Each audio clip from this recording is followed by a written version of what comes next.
Hello guys, welcome back to my channel Preeti Bangali রান্নাঘরে সবাইকে স্বাগতম। সুন্দর একটা রেসিপি শেয়ার করব। এটা হলো ইলিশ মাছ আর কিছু বাইলারা মাছ দিয়ে রেসিপিটা শেয়ার করব। মিষ্টি কুমড়া দিয়ে রান্না করব। তো দেখেন আমি এখন এগুলাকে বেজে নিচ্ছি। আমার ভাজা হয়ে গেছে, এখন এটা প্লেটে তুলে নিব। তো আমি মাছ আর মাথাটা ভেজে নিয়েছি, কিছু তেল দিয়ে দিয়েছি, এর মধ্যে শুকনো মরিচ দিয়ে দিয়েছি। তো এখন এর মধ্যে দিয়ে দিব কিছু পাঁচফোড়ন, মানে আমি এটা অন্যভাবে রান্না করব। তার দিয়ে দিলাম পেঁয়াজ, কাঁচামরিচ, তারপর দিয়ে দিব কিছু বাটা জিরে।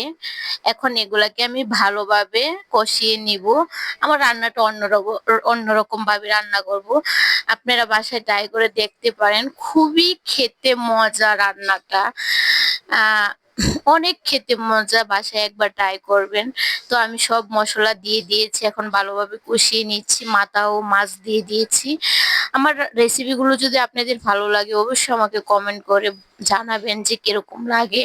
আর যদি আরো রেসিপি দেখতে চান অবশ্যই আমাকে বলবেন।